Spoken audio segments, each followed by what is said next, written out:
नमस्ते दोस्तों, मैं हूं रघुनंदन नुब्जा। हमारा चल रहा है दोस्तों topic chapter number 9 money market and capital market in India, जिसमें हम लोगों ने सेंट्रल बैंक और कमर्शियल बैंक भी कंप्लीट कर लिया था। आज हम उसके आगे का पार्ट देखने वाले हैं। तो हम लोग ब्रॉडली क्या देख रहे हैं दोस्तों कि मनी मार्केट इन इंडिया देख रहे हैं, उसमें ऑर्गेनाइज सेक्टर और अनऑर्गेनाइज सेक्टर देख रहे थे। ऑर्गेनाइज सेक्टर में की तीसरा टाइप हम आज देखने वाले हैं, वो है कोऑपरेटिव बैंक, और फिर चौथा और पांचवा भी इस लेक्चर में खत्म कर देंगे दोस्तों। तीसरा टाइप है इसका कि कोऑपरेटिव बैंक। अब कमर्शियल बैंक्स तो हमने देख लिया कि जो क्या करती है, अपने अपने कमर्शियल बैंक सेविंग्स एक्सेप्ट करती है और लोन्स लेंड करती है। अब कोऑपरेटिव बैंक्स क्यों आई? कोऑपरेट मतलब कमर्शियल बैंक पहले एग्जिस्टेंस में होने के बावजूद कोऑपरेटिव बैंक की नीड क्यों पड़ी? तो दोस्तों कोऑपरेटिव बैंक की नीड पड़ी कमर्शियल बैंक के डोमिनेंस की वजह से। कभी कभी क्या होता है कि कमर्शियल बैंक किसी को लोन नहीं देती है क्योंकि उसका क्राइटेरिया फुलफिल नहीं होता है, एक्सेट्रा एक्सेट्रा, बहुत सारी चीज़ें होती है।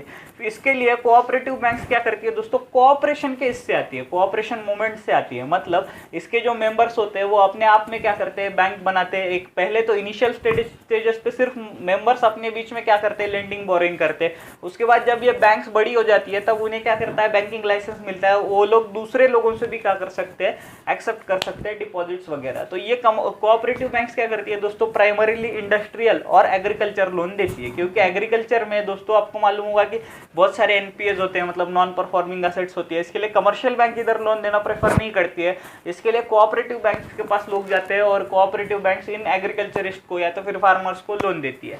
अब ये कोऑपरेटिव बैंक्स किस एक्ट के तहत होती है दोस्तों? तो ये एक्ट है कोऑपरेटिव क्रेडिट सोसाइटीज एक्ट 1904। अब 1904 में एक एक्ट आया था, कोऑपरेटिव क्रेडिट सोसाइटीज एक्ट। उससे क्या होती है, सभी कोऑपरेटिव बैंक्स की रचना होती है और सभी कोऑपरेटिव बैंक्स को उस एक्ट को अधेयर करना पड़ता है। फिर उसके बाद credit needs of the local population. जैसा मैंने आपको बोला कि कमर्शियल बैंक्स क्या होती है, लार्ज स्केल पे उनका बिजनेस चलता है, बट कोऑपरेटिव बैंक्स क्या करती है, जो भी लोकल पॉपुलेशन की क्रेडिट नीड है, मतलब एग्रीकल्चरिस्ट हो, इंडस्ट्रियल हो, स्मॉल ट्रेडर्स हो, उनके लिए सर्व करने की जवाबदारी किसकी है, रिस्पॉन्सिबिलिटी वो है कोऑपरेटिव बैंक्स की। अब कोऑपरेटिव बैंक्स का स्ट्रक्चर क्या होता है दोस्तों? तो सबसे पहले आती है primary cooperative society. Primary cooperative society मतलब क्या कि जो अपनी रूरल एरिया में या तो फिर अपने एरिया में, अपने लोकेलिटी में एक स्ट्रेटा में क्या करती है, अपने लेंडिंग बोरोइंग करती है, उसे बोलते हैं प्राइमरी कोऑपरेटिव सोसाइटी। फिर आती है दोस्तों, उसके ऊपर आती है district central cooperative bank. District central cooperative bank क्या होता है कि जो पूरे डिस्ट्रिक्ट में जो क्या करती है, पूरे डिस्ट्रिक्ट से डिपॉजिट्स लेती है, उनको लोन्स देती है वगैरह वगैरह, वो होती है डिस्ट्रिक्ट कोऑपरेटिव सोसाइटीज या तो फिर डिस्ट्रिक्ट कोऑपरेटिव बैंक्स। ये हमने देखा है, बहुत बार देखते हैं हम लोग कि पुणे डिस्ट्रिक्ट कोऑपरेटिव बैंक, फिर Solapur district central cooperative bank, Latur district cooperative bank, etcetera etcetera. इन सब बैंक्स का दोस्तों बॉस होता है, मतलब इन सब बैंक्स की एपेक्स इंस्टीट्यूशन होती है स्टेट लेवल कोऑपरेटिव बैंक।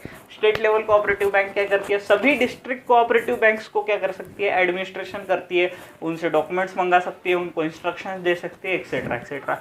ये महाराष्ट्र की जो स्टेट कोऑपरेटिव बैंक है दोस्तों, उसका हेड ऑफिस है पुणे में है, उसका हेड ऑफिस। तो ये स्टेट कोऑपरेटिव बैंक्स क्या करती है, डिस्ट्रिक्ट को कंट्रोल करती है। डिस्ट्रिक्ट वाले क्या करते हैं, उनके नीचे होने वाले प्राइमरी कोऑपरेटिव सोसाइटीज को कंट्रोल करते हैं।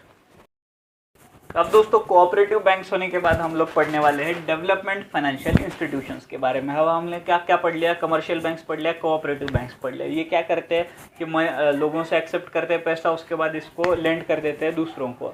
अब इस डेवलपमेंट फाइनेंशियल इंस्टीट्यूशन की ज़रूरत हमें क्यों पड़ी, जब हमारे पास पहले कमर्शियल बैंक्स थी, उसके बाद कोऑपरेटिव बैंक्स भी एग्जिस्टेंस में थी। तो दोस्तों क्या होता है कि कभी कभी एक स्पेसिफिक सेक्टर ही इतना बड़ा हो जाता है कि उनको कंट्रोल करने के लिए, उनको ऑर्गेनाइज करने के लिए एक अलग इंस्टीट्यूशन की ज़रूरत पड़ती है। इसके लिए आरबीआई ने ये नीड रिकग्नाइज की और उन्होंने क्या किया, एक पर्टिकुलर सेक्टर में लेंडिंग करने के लिए क्या किया, एक इंस्टीट्यूशन की स्थापना कर दी। अब जैसे समझो इंडस्ट्रियल सेक्टर है, तो इंडस्ट्रियल सेक्टर के एक अलग इंस्टीट्यूशन, जिससे अगर जिसको भी इंडस्ट्रियल सेक्टर का लोन चाहिए तो वो उसके पास जा सकता है और वो बैंक क्या करेगी, या तो फिर वो इंस्टीट्यूशन उसे क्या करेगा, मदद करेगा। अब ऐसा इसके लिए हुआ क्योंकि इधर मीडियम और लॉन्ग टर्म फाइनेंशियल असिस्टेंस दिया जाता है। मतलब अगर मेरी इंडस्ट्री सेटअप करना है मेरे को, तो मेरे को वर्किंग कैपिटल के लिए भी लोन मिलेगा, फिर उसके बाद लॉन्ग टर्म भी लोन मिलेगा, ये देते हैं ये लोग। फिर उसके बाद ये development of industry, agriculture and other sector, मतलब एक स्पेसिफिक सेक्टर के लिए ये लिमिटेड होता है। अगर इंडस्ट्रियल कॉर्पोरेशन है तो उसके लिए लिए अलग सा इंस्टीट्यूशन है, एग्रीकल्चर के लिए अलग सा इंस्टीट्यूशन है। आईएफसीआई जो था दोस्तों, industrial finance corporation of India, was the first DFI. मतलब आईएफसीआई को पहले सिर्फ इंडस्ट्रियल सेक्टर के लिए पहला डीएफआई ये बना था कि जो सिर्फ इंडस्ट्रियल सेक्टर की नीड को पहचानेगा, उधर क्या पॉलिसीज चेंज करने की जरूरत है, उधर किसको लोन चाहिए या तो बोरोइंग चाहिए, तो वो आईएफसीआई के पास आ सकता था दोस्तों। But due to liberalization they have started providing wide range of services. अब ये पहले क्या थे दोस्तों, ये लिमिटेड थे कि उसी सेक्टर तक वो लोग लिमिटेड थे। बट अभी 1991 में इंडिया में लिबरलाइजेशन और ग्लोबलाइजेशन हुआ, उसके बाद क्या हुआ, इन्होंने अपने काम का जो अंदाज है वो बदल दिया। इन्होंने क्या कर दिया, अपना काम वाइड कर दिया। मतलब अब ये लोग लोगों से डिपॉजिट भी लेते हैं, दूसरे तरफ भी लोन देते हैं। मतलब जो इनका पहले का मोटिव था वो छोड़ के दूसरे जगह भी ये लोग लोन देते हैं, दूसरे सेक्टर्स को भी देखते हैं। क्यों ये हुआ, क्योंकि लिबरलाइजेशन ने इनके दरवाजे खोल दिए। ये लोग अभी क्या कर सकते हैं, हर सेक्टर में जा सकते हैं दोस्तों। एक एग्जांपल इसका अच्छा, बहुत अच्छा एग्जांपल है दोस्तों आईसीआईसीआई का। आईसीआईसीआई बैंक मतलब क्या कि investment credit and investment corporation of India.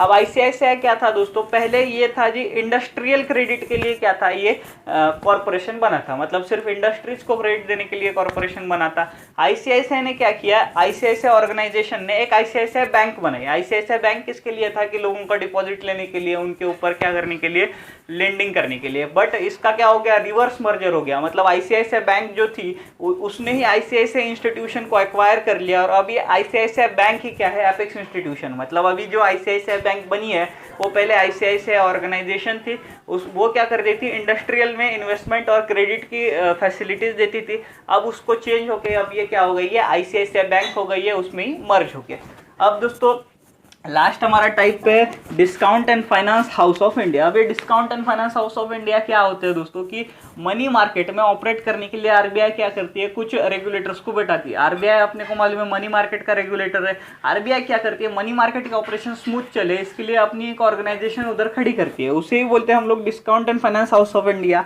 ये थी वागुल कमेटी की रिपोर्ट जो आई थी, उसके ऊपर आरबीआई ने सेटअप की थी 1988 में। ये सेटअप करने के पीछे का रीजन ये था दोस्तों कि मनी मार्केट में जो था डोमिनेंस था, फॉरेन बैंक का डोमिनेंस था। इसके लिए उस डोमिनेंस को कम करने के लिए, मनी मार्केट में जो भी अंधाधुंध कारोबार होता था उसको रोकने के लिए इन्होंने क्या किया, आरबीआई ने डीएफएचआई की रचना की। This is a secondary market for the money market. मतलब मनी मार्केट में अगर आपको कुछ और मार्केट में वेरिएशन चाहिए तो ये सेकेंडरी मार्केट था डीएफएचआई।